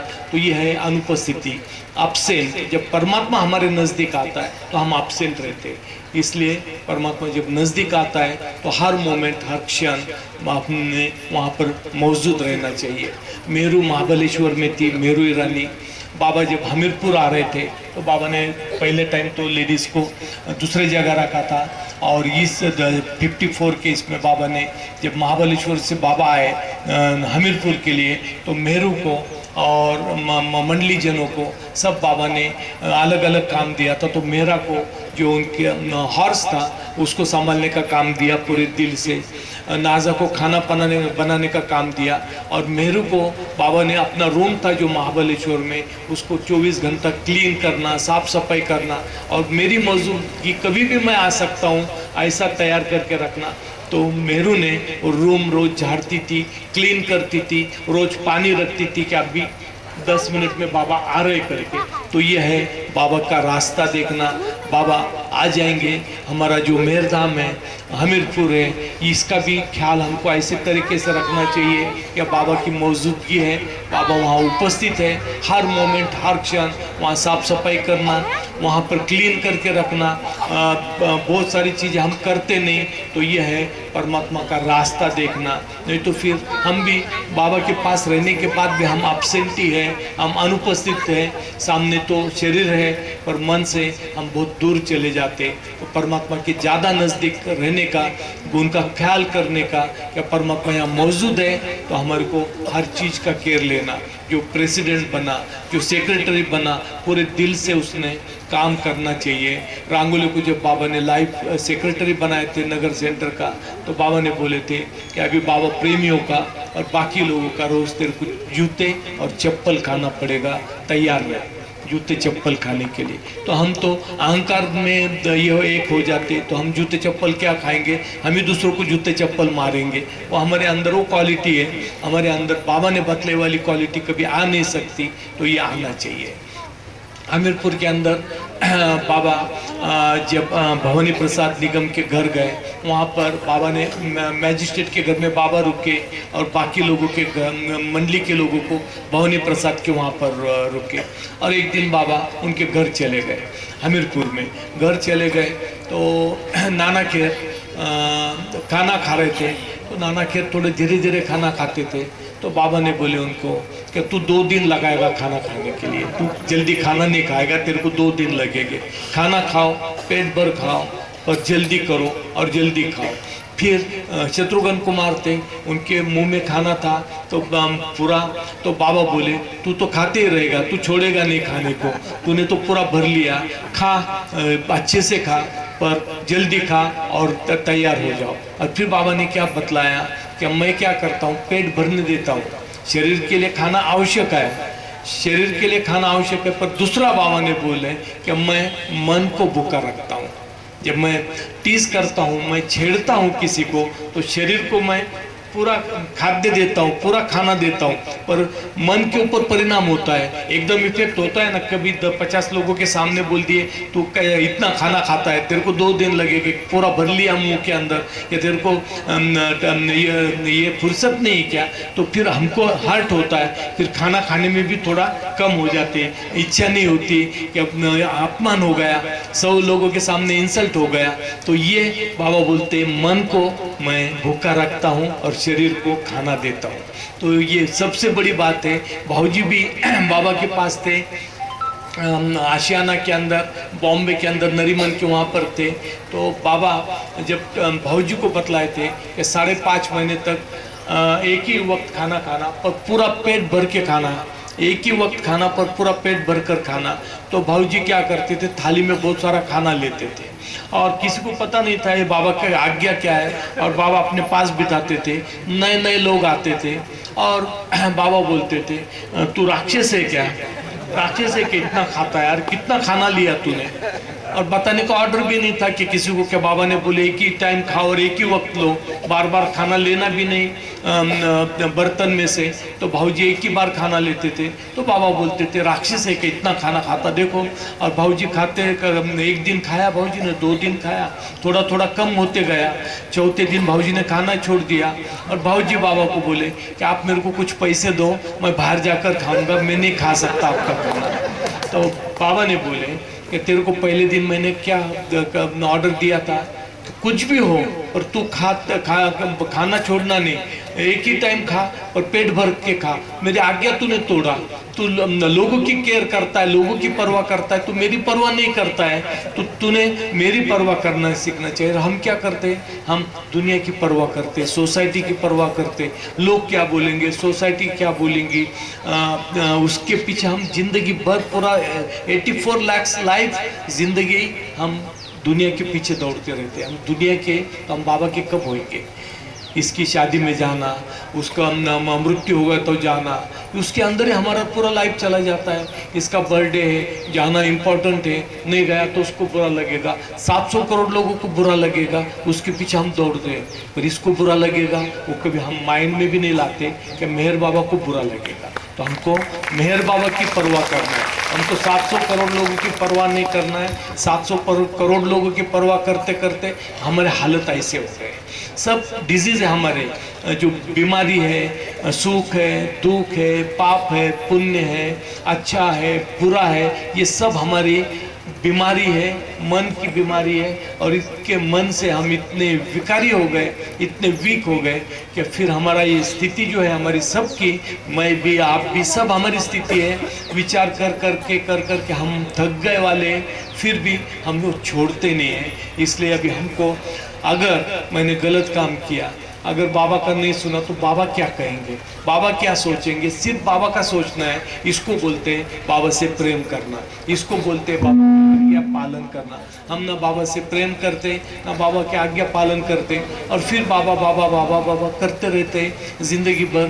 तो वो बोलते हैं ना, हजारों पंडित लाखों सयाने, खुदा की बात खुदा ही जाने। तो हजारों पंडित थे, लाखों सयाने, पर उसकी बात वही सुन सकता है। तो हमारे को अपने आप पे कंट्रोल करना है, हमारी ज़िंदगी पे कंट्रोल करना है और मर मर के जीना है। हमारे को मर मर के ऐसा जीना है कि हमारा जीवन परमात्मामय हो जाए। और ये मेले, ये सत्संग उसका एक रूप है। या बाबा के मेले के अंदर हम आते, बाबा ने ये अवतारिक पीरियड में न्यू लाइफ के अंदर 4 फेज किए। उसमें भिक्षा मांगना, उसमें लंगोटी लाइफ, मेडिटेशन, ध्यान धारणा, जिप्सी लाइफ, भटकना, 3, चौथा लेबर फेज। ये फेज हमको बाबा ने दिया है।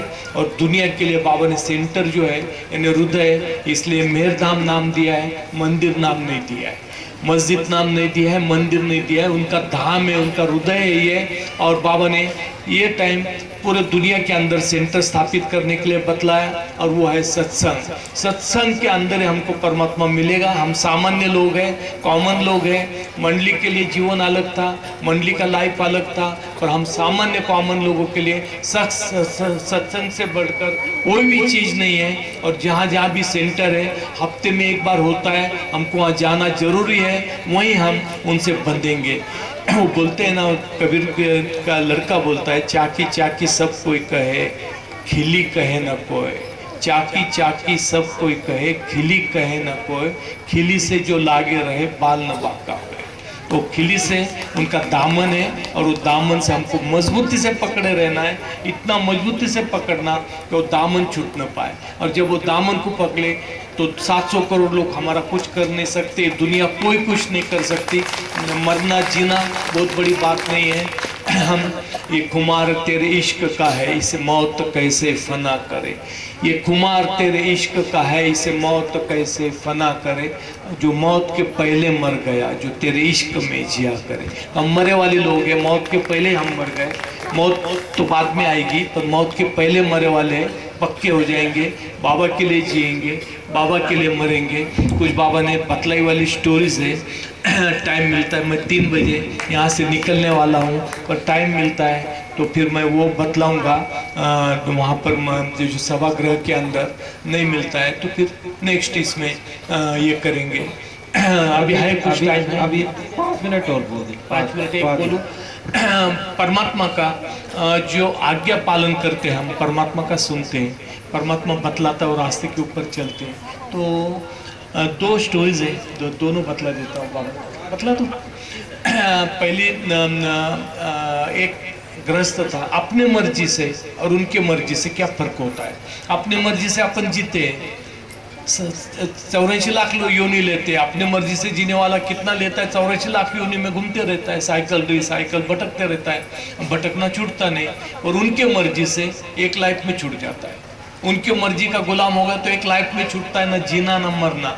तो क्या होगा, एक शख्स थे, अपने मर्जी से सन्यास लिया। सन्यास लेने के बाद वो घूमने लगे, भटकंती जो भटकने का लाइफ है, तो दुनिया भर भटकने लगे। पहले तो चप्पल नहीं पहनना, जो हमारी प्रथा है, जो हमारे रिचुअल्स है, रीति रिवाज के मुताबिक साधु ने क्या क्या करना, चप्पल नहीं पहनना, भीख मांग कर खाना, साधु के भगवे कपड़े पहनना, झाड़ के नीचे पेड़ के नीचे सोना, खाना मिला तो ठीक है, नहीं तो भूखा रहना। 12 साल तक उन्होंने सब धर्म, तीर्थ स्थल सब कुछ करे, 12 साल पूरे कंप्लीट करे। 12 साल कंप्लीट करने के बाद थक गए, निराश हो गए, कुछ नहीं मिला। क्या मिलने वाला, कुछ भी नहीं मिला। तो झाड़ के नीचे, पेड़ के नीचे बैठे। पेड़ के नीचे बैठने के बाद एक ओल्ड गृहस्थ उनके पास आए, बोले इतना निराश क्यों दिखता तू? वो बोले निराश इसलिए मैं 12 साल तक मैंने तीर्थ यात्रा करा, दुनिया भर की चीज किया, मेरे को कुछ नहीं मिला, जैसा हूँ वैसा ही है। वो बोले इसका उपाय बतलाता तेरे को परमात्मा प्राप्ति का। क्या? तो तू नेपाल में जनक है, उनके पास जा। और नेपाल में जनक के पास गया तो जनक तेरे को बतलाएंगे परमात्मा कहाँ मिलेगा करके। तो ये 6 महीने फिर पैदल चले, 6 महीने चल के जनक के वहाँ पर आ गए और पूछे उनको, किसी शख्स को पूछे जनक कहाँ रहते। और बोले अरे जनक कैसा बोलता है तू, वो तो हमारे राजा है यहाँ के नेपाल के। तो वो कहाँ मिलेंगे? तो वो बोले मेरे को पता नहीं था। और राजा एक ओल्ड आदमी ने मेरे को बोला जनक के पास जा, तेरे को परमात्मा प्राप्ति होगी। तो फिर ये वहाँ पर गए राज दरबार में, वहाँ पर दरबान से बोले, दरबान ने अंदर मैसेज भेजा। संदेश भेजने के बाद राजा जनक बोले अंदर आ जा। अंदर आने के बाद अंदर आ गए तो सब राजा जनक सिंहासन पे बैठे थे। सिंहासन था चांदी का, बाकी के सब लोग सिंहासन पे बैठे थे, सबका चांदी का सिंहासन। और जनक बोला कहाँ से आए तू? तो बोले हिंदुस्तान से आया, 6 महीने लगे मेरे को आने के लिए, और मेरे को किसी ने बतलाया तुम परमात्मा देंगे। तो जनक बोले बहुत अच्छी बात है, परमात्मा देने में कोई ये नहीं है, पर मेरे ऑर्डर तेरे को पालना पड़ेगा, तेरे को सुनना पड़ेगा। मैं जो बोलो 100% सुनूंगा। आप भी बोलते, मैं भी बोलता, बाबा के ऑर्डर आज्ञा पालन कर रहे, 100% कर रहे हम तो इन्होंने बोले मैं 100% करूंगा। जनक बोले बैठ जाए। सिंहासन था खुला, चांदी का था, इसने कभी जिंदगी में सिंहासन पे बैठा नहीं, गरीब आदमी। तो ये बैठने के लिए हेजिटेशन हो रहा, बोलता नहीं आप बतलाओ मेरे को, मैं ये करूंगा। जनक बोले आप भी तो बोला मेरे आज्ञा पालन करेगा, मैं बोलता बैठ जा तो बैठता भी नहीं। तो आज्ञा पालन कर ही नहीं सकता तो तू क्या मेरा सुनेगा? हमारा भी विवेक ऐसा ही है, हम कभी बाबा की आज्ञा कभी पालन ही करते नहीं, बस बोलते रहते हैं हमने बाबा की आज्ञा पालन कर ली। कोई नहीं करता है, मैं भी नहीं करता, आप भी नहीं करते। इसलिए हमारी ये अवस्था है आज ये दुनिया में जो है। हम अगर आज्ञा पालन करते रहते तो यहाँ रहते नहीं थे। तो बैठ गया। बैठने के बाद राजा जनक बोले तू थक कर आया? वो बोले नहीं, 12 साल में घूमा तो मैं थका नहीं, तो 6 महीने में मैं क्या थकूंगा? तो जनक बोले मैं बतलाता हूँ कि 3 दिन तो आराम करो। बोले मेरे को आराम नहीं करना है, आप भी बतलाओ मेरे को परमात्मा कहाँ मिलेगा, मैं जाने के लिए तैयार हूँ। फिर उन्होंने बोले मेरे आज्ञा पालन करने के लिए आप भी बोला करता करके, अब फिर मैं बतलाता हूँ तो सुनता ही नहीं, तो तेरे को कैसा परमात्मा मिलेगा? वो बोला ठीक है बतलाओ क्या, मैं वैसा करता हूँ। 3 दिन आराम कर। अंदर गया। अंदर जाने के बाद चांदी के कॉट, उसके बाद बाथरूम एकदम सब सोने का ये लगा वाला उसको। और वो देखने के बाद उसको शंका गई, डाउट गया कि ये क्या मेरे को परमात्मा देगा? ये तो मौज मस्ती करने वाला राजा है, इसके पास धन है, दौलत है, सब है, और ये उसके अंदर एक रूप हो गया। इसके पास करोड़ों रुपए है, प्रजा है, वर्कर है, सब है, सैनिक है, ये मेरे को क्या परमात्मा देगा? उसको शंका आ गई, डाउट आ गया। फिर उसको 4 वर्कर दिए, वो उसकी सेवा कर रहे थे। सेवा करने के बाद बाथरूम में गया, इतना अच्छा बाथरूम लाइफ में देखा नहीं। फिर खाना दिया गया टेबल के ऊपर, 4-4 लोग उसको सर्व करने के लिए, सब कुछ देखा उसने। तो उसको लगा ये तो आदमी का मेरे को भगवान दे नहीं सकता, मैं गलत रास्ते पे आ गया, यहाँ से भाग जाओ। तो उसको लगा भाग गया तो जेल में डाल देगा, इससे अच्छा भी जो होगा वो रहेगा। तो कॉट के ऊपर गया, कॉट के ऊपर सोया, चांदी की कॉट, बिस्तर एकदम नरम नरम, मैट्रेस वगैरह। तो उसको सोने डर लगा, फिर भी सो गया। सोया तो ऊपर देखने लगा तो छत जो था वो धीरे धीरे नीचे आने लगा। अभी छत नीचे आने लगा तो उसको डर लगा कि अगर मैं सो जाऊंगा तो छत नीचे आकर मैं मर जाऊंगा। तो पूरी रात वो सोया नहीं। एक दिन पूरा चला गया, दूसरे दिन वैसा ही गया, तीसरे दिन भी वैसा गया। वो बेचैन हो गया, क्यों? तो नींद एक दिन नहीं आई तो हम बेचैन हो जाते हैं, और इसको तो 3 दिन नींद नहीं। सब कुछ ऐश्वर्य था, सब कुछ मिला, खाने पीने को कभी लाइफ में उसने खाना नहीं खाया था, बाथरूम मिला, सब कुछ मिला, 4-4 नौकर उसकी सेवा करने को, फिर भी बेचैन। राजा ने बुलाया, जनक राजा ने बोला खाने पीने के लिए तो अच्छा था, सब कुछ अच्छा था, सोने के लिए अच्छा था, मेरे लाइफ में मैंने ऐसा खाना खाया नहीं, ऐसे कॉट के ऊपर मैं ज़िंदगी में सोया नहीं, मैं तो नीचे चटाई पे सोने वाला आदमी, सब कुछ मिला। फिर वो बोले इतना दुखी क्यों दिखता तू? वो बोले प्रॉब्लम ऐसा आया कि आपका जो छत है रूम का वो धीरे धीरे नीचे आता, और उसके डर से मैं 3 दिन तक मैं सोया नहीं, 3 दिन तक पूरा सोया नहीं, इसलिए मेरी स्थिति ऐसी है। तो राजा जनक बोला वैसा ही है मेरा, तू जो सोचता है ना, ये जो धन दौलत, मैं चांदी के सिंहासन पे बैठता हूँ, मैं सोने के प्लेट में खाता हूँ, पर मैं रात दिन दूसरे की चिंता करता हूँ। मैं मेरे लिए जीता नहीं हूँ, मेरी प्रजा को कोई दुख नहीं होना चाहिए। रात दिन में प्रजा की चिंता करता हूँ, रात को भी नहीं सोता और दिन को भी नहीं सोता है। जो तेरी अवस्था थी कि तू बर्डन गिरेगा, छत गिरेगा और उसमें तू मरेगा, तो तू 3 दिन सोया नहीं। मेरी जिंदगी भर वही अवस्था है कि मेरे प्रजा को दुख नहीं होना चाहिए, और उनके चिंता में मैं रात को भी नहीं सोता और दिन को भी नहीं सोता। तो इस कारण मेरे को भी नींद नहीं आती। तो जब उन्होंने बतलाया तो इसको समझ में आया कि सब कुछ रहने के बाद, इतना ऐश्वर्य रहने के बाद भी ये दूसरों के लिए, real happiness lies in making others happy, दूसरों के लिए जीना। हम अपने लिए जीते, अपने स्वार्थ के लिए जीते तो दूसरों के लिए जीना। फिर उन्होंने बोला कि तू मेरा ऑर्डर सुनेगा भी? वो बोले मैं 100% अभी आपको समझ गया कि आप दूसरों के लिए अपना जीवन देते, अपने लिए नहीं जीते, मैं सब सुनूंगा। तो राजा जनक ने बोला तू जो करता था वो कर, पहले तो अपनी मर्जी से करता था, अभी मेरे मर्जी से कर, मैं जो बतलाता वो कर, वही काम कर। तूने जो भीख मांगा, पेड़ के नीचे सोया, चप्पल नहीं पहनता था, रात दिन घूमते रहता था, वो उतना ही कर। 12 साल के बाद मेरे पास आ।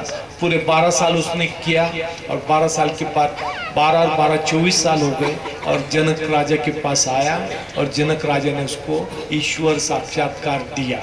यह है फर्क अपने मर्जी में और परमात्मा की मर्जी में।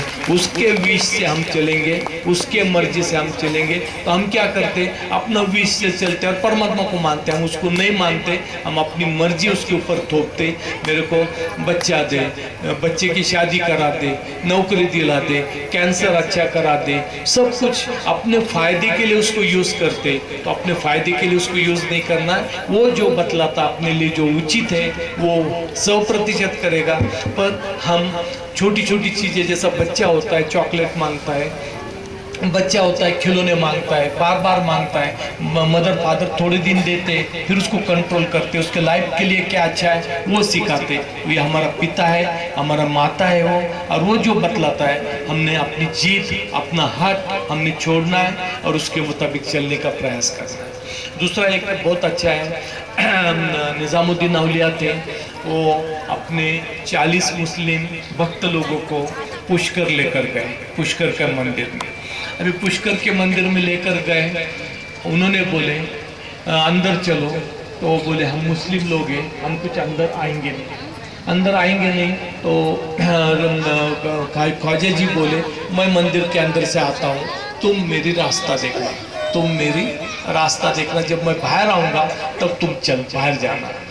तो बहुत सारे लोग थे, एक दिन रास्ता देखे, कुछ लोग चले गए कि अभी ख्वाजा निज़ामुद्दीन आ रहे नहीं, कुछ लोग 2 दिन के बाद चले गए, कुछ 8 दिन के, कुछ 10 दिन के बाद चले गए।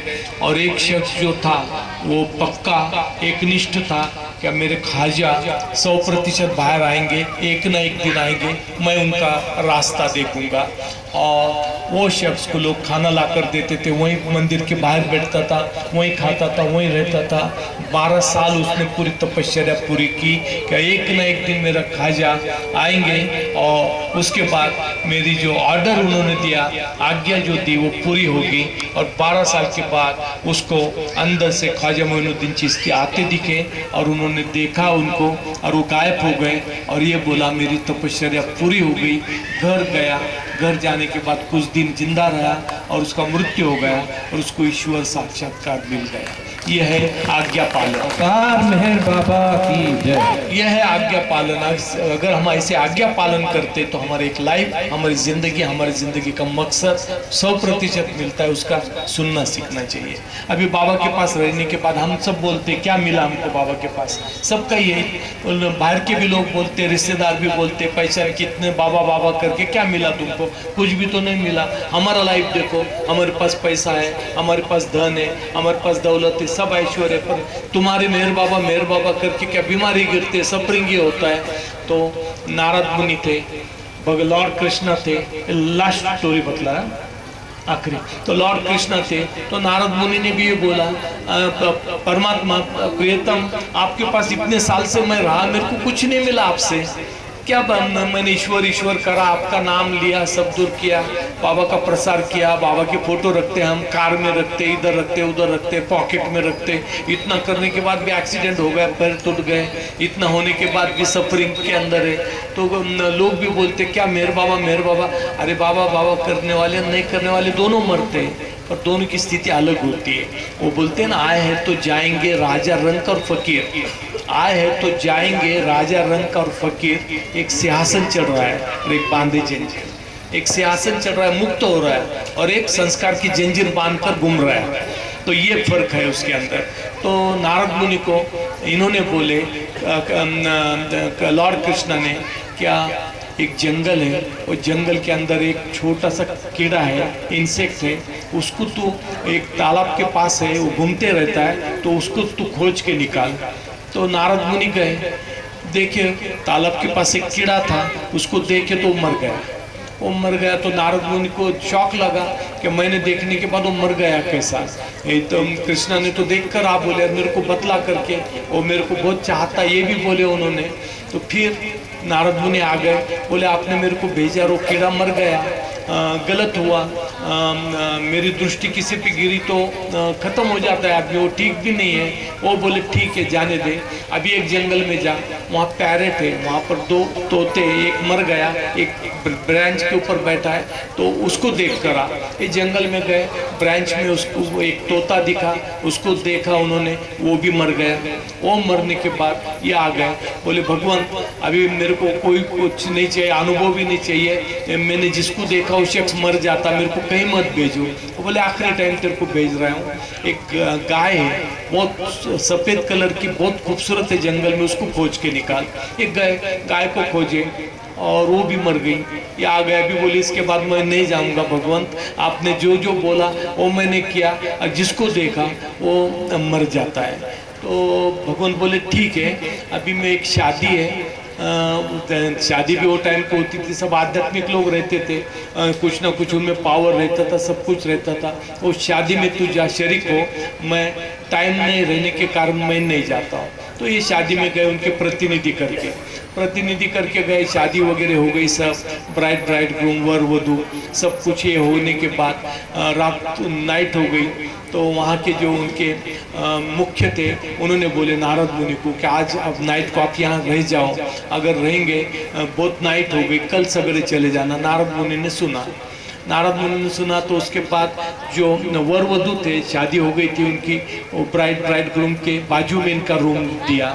इनका रूम देने के बाद बाजू में वो रात को सोए, तो उधर से आवाज़ आने लगी, वर वधू से पूछ रहा है क्या, सभी मैंने बतलाया प्रोग्रेसिव सोल थे, आध्यात्मिक सोल थे, तो वर वधू से पूछ रहा है कि तेरा पिछला जन्म बतला, पिछला लाइफ बतला। तो उसने बोली कि मेरा पिछला लाइफ मैं बतलाती हूँ कि मैं जंगल में कीड़ा थी और नारद मुनि आ गए, उन्होंने मेरे को देखे तो मैं कीड़े से प्रोग्रेस हो गया और मैं पंछी बन गई, पक्षी बन गई, तोता बन गई। और जब नारद मुनि आ गए तो मैं तोता से गाय बन गई, यानी एनिमल किंगडम में आ गई। पहले तो कीड़े मकोड़े में थी, प्रोग्रेस हुआ तो एकदम बर्ड्स में चली गई, और बर्ड्स से एकदम जानवर में चली गई। और फिर जानवर से जब नारद मुनि आए, गाय को देखा, गाय मर गई, तो मैं इंसान बन गई, मैं लड़की बन गई। तो ये है नारद मुनि को फिर समझ में आया, कान में उनके सुना आया, क्या प्रगति जो होती है वो आंतरिक प्रगति आपको और मेरे को भी पता नहीं चलता है। परमात्मा के पास जब रहते हैं तो 100% प्रोग्रेस होता है, पर आपको भी पता नहीं चलता है, मेरे को भी पता नहीं चलता है, हम किसी को पता नहीं चलता है, और आंतरिक प्रोग्रेस होता है। जैसा हम खाना खाते हैं, खाना खाने के बाद उसका आगे क्या होता है वो डॉक्टर को नॉलेज रहता है, हमको नॉलेज नहीं रहता। हमारा तो पेट भर जाता है, एनर्जी आ गई, उतना ही हमको पता रहता है। और जो नॉलेजेबल रहता है उसको पता रहता है, उससे खून बनता है, आगे जो क्रिया होती है सब कुछ वो डॉक्टर को पता रहता है। इसलिए परमात्मा के साथ जो रहते हैं एक लाइफ अलग हो जाता है, हमारा जीवन बदल जाता है, आंतरिक प्रगति होती है। और फिर नारद मुनि को समझ में आया कि उनके अंदर कितनी शक्ति है, पर वो शक्ति उनको खुद को भी पता नहीं कि उनके अंदर क्या पावर है। तो ये परमात्मा के पास रहने के बाद जीवन बदल जाता है। इसलिए हम भाव प्रेमी ने कभी नहीं बोलना